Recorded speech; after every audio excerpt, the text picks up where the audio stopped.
இந்த ஆலய வரலாற்றை பார்ப்பதற்கு முன் புதிதாக வரும் நபர்கள் சப்ஸ்கிரைப் செய்து அருகில் உள்ள பெல் பட்டனை அழுத்தவும்.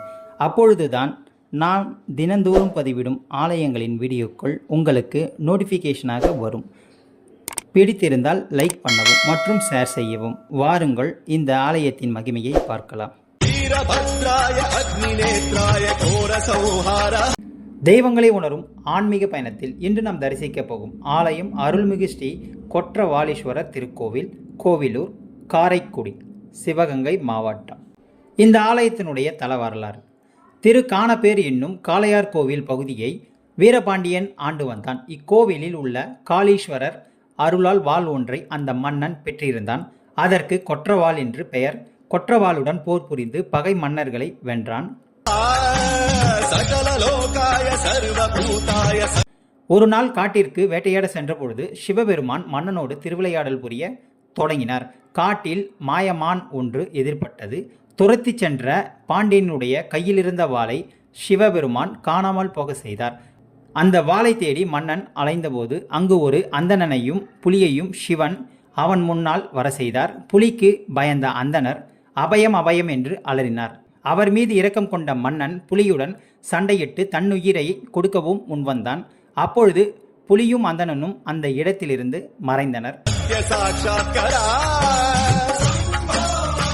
அங்கிருந்த வன்னி மரத்தடியில் சுயம்பு மூர்த்தியாக சிவலிங்கம் தென்பட்டது. மன்னனினுடைய கொற்றவாள் அதன் முன் இருந்தது. அது சிவனினுடைய திருவிளையாடல் என்பதை புரிந்த மன்னன் மனம் நெகிழ்ந்து அந்த லிங்கத்தையே மூலவராக்கி ஒரு கோவில் எழுப்பினான். கொற்றவாளை வழங்கிய சிவன் என்பதால் கொற்றவாலீஸ்வரர் என்று பெயர் இட்டு வணங்கி வந்தான். இதுவே இந்த ஆலயத்தினுடைய தல வரலாறு. இந்த ஆலயத்தினுடைய தலப்பெருமை. சிவபக்தரான சிவகுப்தன் சுதன்மை தம்பதியனுடைய வயல் அறுவடைக்கு தயாரானது. சுதன்மை தன் மகள் அரதனவல்லியை காவலுக்கு அனுப்பினாள். விளையாட்டு பெண்ணான அரதனவல்லி வயலுக்கு போகாமல் அங்கிருந்த மலர்ச்சோலைக்கு சென்று விட்டாள். மகளுக்கு சுதன்மை தயிர் சோறு கொண்டு சென்றாள். அங்கே அவளது மகள் வடிவில் இக்கோயிலினுடைய அம்பாள் காவல் செய்து கொண்டிருந்தாள். அன்புடன் சுதன்மை கொடுத்த சோற்றை சாப்பிட்டாள் அந்த அம்மன். சுதன்மை வீட்டிற்கு வரவும் அரதனவல்லியும் உள்ளே வந்து அம்மா பசிக்கிறது என்று கேட்டாள். சோறு போடு என்றாள். அதன் பின் அவளை விசாரிக்க அம்பாளே மகள் வடிவில் வந்திருந்தது புரிந்தது. நெல் வயலில் காட்சி தந்தவள் என்பதால் அந்த அம்பாளுக்கு நெல்லை அம்மன் என்று பெயர் வந்தது. இவளை வழிபட்டால் நம்மை சேர்ந்த பொன் பொருள் பெண் குழந்தைகள் என அனைத்திற்கும் காவலாக துணை நிற்பாள். கோவில் முன்புறம் சதுர வடிவில் உள்ள தெப்பம் அனைவரும் கவரக்கூடியதாக இருக்கிறது. நடுவில் 16 தூண்களுடன் கூடிய நீராழி மண்டபம் உள்ளது. தெப்பக்குளத்தை வெளிப்புறமாக சுற்றி வந்தால் 1 கிலோமீட்டர் தூரம் இருக்கிறது. கோவிலூரில் வேதாந்த மடத்தை நிறுவியவர் முத்துராமலிங்க தேசிகர். இவரே கோயிலை புதுப்பித்து திருப்பணிகளை செய்தவர். இவருக்கு பின் வந்த சிதம்பர தேசிகரினுடைய காலத்தில் கோவிலூர் புராணத்தை மீனாட்சி சுந்தரனார் எழுதினார்.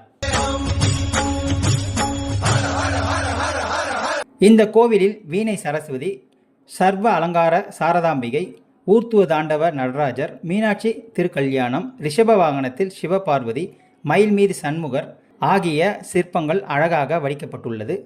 இந்த ஆலயம் காலை 7 மணி முதல் 11 மணி வரையிலும், மாலை 4 மணி முதல் இரவு 8 மணி வரையிலும் திறந்திருக்கும். சுவாமிக்கும் அம்பாளுக்கும் அபிஷேகம் செய்து புது வஸ்திரம் சார்த்தி தங்கள் நேர்த்திக்கடனை இங்கு செலுத்துகிறார்கள். இதுவே இந்த ஆலயத்தினுடைய தல வரலாறும் தல பெருமைகளாகும். இது போன்ற ஆன்மீக தகவல்களை பெற நமது சேனலை சப்ஸ்கிரைப் செய்யுங்கள். நன்றி, வணக்கம்.